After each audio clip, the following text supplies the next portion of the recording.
I'm Gordy Rakowski. I'm from Memphis, Michigan, and this is my 1973 Duster.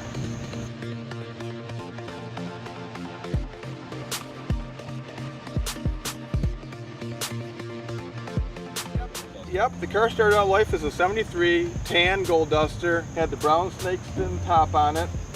It had the brown stripe going down the side and the gold Duster decals on the fenders and the tail panel. It was basically a grandma's car. It wasn't nothing special. It was kind of really boring. I did give it its first paint job when I was like 17 years old. Painted it in my parents' garage with the old enamel system and painted it 75 Corvette yellow. Took it from the cream to a bright yellow, and I still had the dog dish hubcaps on it and on the 6-cylinder, but I thought I was the king. It was a one-wheel burner. Project Recycled is, when I was starting the project, I was sitting there staring at the chassis in the shop, and knowing that it's a used drivetrain with 36,000 miles on it, I started thinking, I'm like, it's basically a recycled Corvette.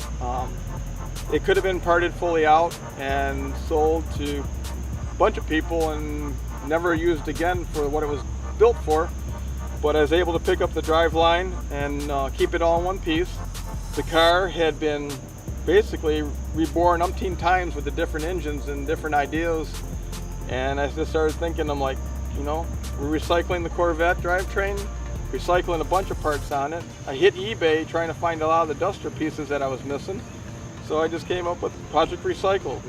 It's like trying to keep it down to a budget. I'm like, I know a lot of people wouldn't think that like a $22,000 build is a budget build, but when you look at the cars it's competing against that are over $100,000, this is a budget build. In today's market, it's a budget build. Wheels are welds. I believe they're the SR71 or 12-inch wide. I went with the back spacing factory of the Corvette, so I didn't lose any turn radius. Tires are 335/30 18s, BF Goodrich Rival S's. Run them on my other cars and have really good luck with them, so I decided to stay with what works. The brakes are, the chassis had a Z51 package. It's brakes other than that, calipers are all factory, have Hawk pads on them, set up for doing autocross and mild track, and that's the only thing I really, except for the tilt and pedals to control it, and the reason I put those on there is because of the kind of the extreme build.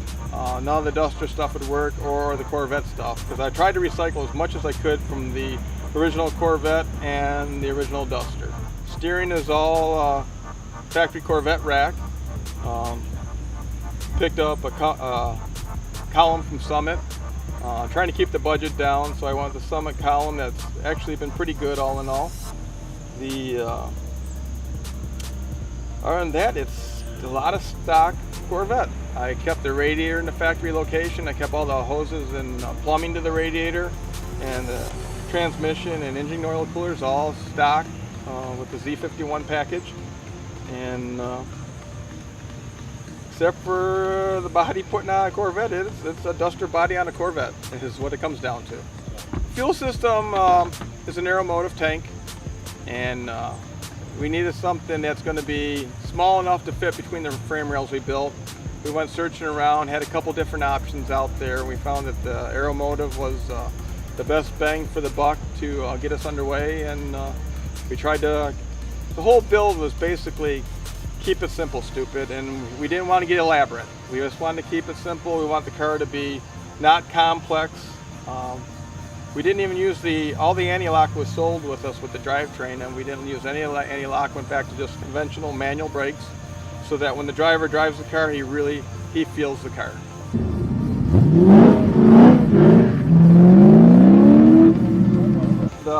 The roll cage inside is built with the chassis, and the roll cage is more, it does have safety in mind, but it was basically built to keep the integrity and structure of the frame. Being that it's so flat and low to the ground, you would lose a lot of strength in it.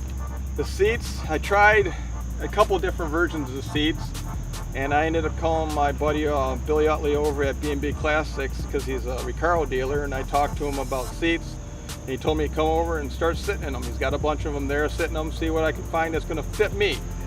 So that's what I did. I sat in a bunch of seats, and I found the seat I wanted to use for passenger. I still wasn't sold on a driver's seat.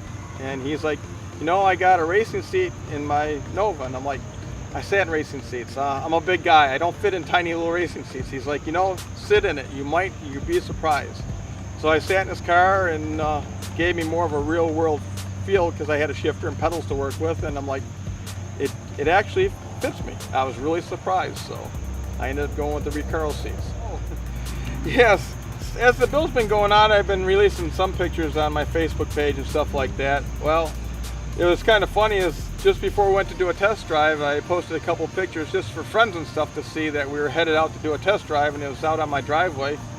And next thing you know, we got back from our test drive, and I'm getting messages from friends. It's like, dude, your car's all over the internet. There's people sharing it. It's going crazy. And I'm like, no. And he's like, no, honestly. He goes, watch, I'll share one from someone else that shared it to someone else. Next thing you know, it's on the Mopar pages. And I'm like, okay, well, this is going to be interesting. So I went over. I'm kind of thick-skinned, so it doesn't really bother me. But I started reading the comments. And there was some really rude ones. And, you know, it is. Everybody's got their own opinions. The car's not for everybody. But I was really surprised there was a lot of Mopar guys that, in support, understood what I was trying to achieve. Being that one of the things that I looked into when I was thinking about building the 65 in this one was a Viper chassis, because I really wanted a handling car. So I looked at Viper chassis, prices on that, and doing a Hemi in it. I didn't want to do a V10. It's big, it's heavy. I wanted something to get a Hemi, late model Hemi, and build that. But when I started to end up with the prices that it cost me to pick up something like that, I was already close to the $20,000 mark. And so when I did the Corvette chassis and everything and all the pieces I bought for it, you know, I ended up checking it the other day just to see where I was at, and I was roughly around the $22,000 mark in pieces on the car. You know, it doesn't include the cost of the car back when I was a teenager. You know, that was a hand-me-down. It was kind of free. Nobody wanted a 6-cylinder Duster back then. So, and I know my sister didn't want it anymore. She was done with it. So, and I was just happy to have wheels. I was like, no one wants to walk when you're 16, so, or borrow, you know, get rides from friends. Yep, there's a couple things on the car that you'll notice. There's a 65 in the back window, and leukemia decal, or actually magnets on the fenders. And my buddy and friend that's been actually driving the car this weekend at LS Fest, Aaron Oberly, was diagnosed with leukemia. It was really a shock to all of us. It was a real shock to all of us when that diagnosis came through, and I was like, it hit me hard. You know, it's like he's got all this energy and everything, and it's like I look at him going, that was me, you know, 10 years ago. I had that energy. I'm getting older. I'm slowing down. But to have someone that has so much energy and to have a shock like that, I just knew I had to do something in support of him, you know. And so I was like, talked to a couple friends, and they sent me the decal, because I noticed they had some decals at Midwest Muscle Car, which I wasn't able to make this year. And so they sent me some decals and the magnets, and first thing I did, the car wasn't even done. It was still sitting in the shop. The body wasn't on the chassis. Was clean the back window and put the 65 in the back window in support of Aaron. And to this day, we'll support him as much as he needs. That's what friends do. Shout outs to Bowler Performance. Mark and Jesse, they are awesome. Anybody that's dealing anything transmission related, I recommend going and seeing them. He's full of knowledge. They're great people. They're not like, they have the time to talk with you. They're not going to blow you off like a lot of shops that are bigger. They don't got time to talk to everybody, but they'll make time for you, and that's one of the main things. Howell Engineering helped me out with the wiring harness for the ECM, because it being, like I said, I want to keep it more factory C6 stuff. BF Goodrich tires, being that I use them because I just have great luck with them. I run them on everything. Ride Tech, I am a small shop, and actually I am a Ride Tech dealer with Ride Tech, and I have used their stuff on a few other builds in customers' cars, and I actually started getting to use them on my own cars now. So great people there too. great with answers. Their knowledge of suspensions is awesome. So if you're looking for anything bolt-on related, Ride Tech, talk to them and they'll help you out. As the build's been going, a friend of mine, actually Jason, with Burgundy Camaro that we were sitting next to up there, he told me about Excess Power and Brady over there and said give him a call and talk to him about batteries. So I gave him a call, I talked to him and about battery options, and he had a couple ideas for me. So as the build was going, I felt bad. I kind of like forgot about what we had going on with that. So I kept just working on the build, and then one day Brady saw pictures of it and hit me up and said, you know, hey, what'd you end up doing with the battery? So I said, you know, I grabbed one out of one of the air cars in the shop, you know, trying to keep costs down and stuff like that. And he's like, you know, he goes, I'd really like to see an Excess battery in there, Excess Power battery. He goes, and he goes, I will help you with that. He goes, I think the project's worth it. And he goes, I'd like to see my battery in your car. And I'm like, that's awesome. So we talked the different ideas that he had going, and he said, well, he goes, I got an idea what you're looking for. He goes, I'll get something to you and hope to see it in good use. And that's how I got the XS. I mean, so far, you know, this weekend I've been running it and it's been awesome. No starting issues. The car's been warm, driving in traffic, back and forth between the Corvette track and here, and battery's performing flawlessly. One question I get from a lot of the people at the show walking up is flares. They're like, are you going to flare this thing? And I'm like, you know, I like the dirt track old school look, but you know, at the same time, flares are kind of cool in their own way.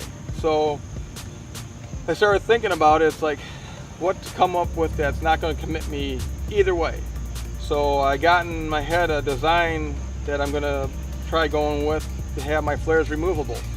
So if I want the dirt track look, we'll have dirt track look. If I get flares on there, and also to worry about some states, they are really sticklers about tires and clearances and stuff, and so I make my flares removable.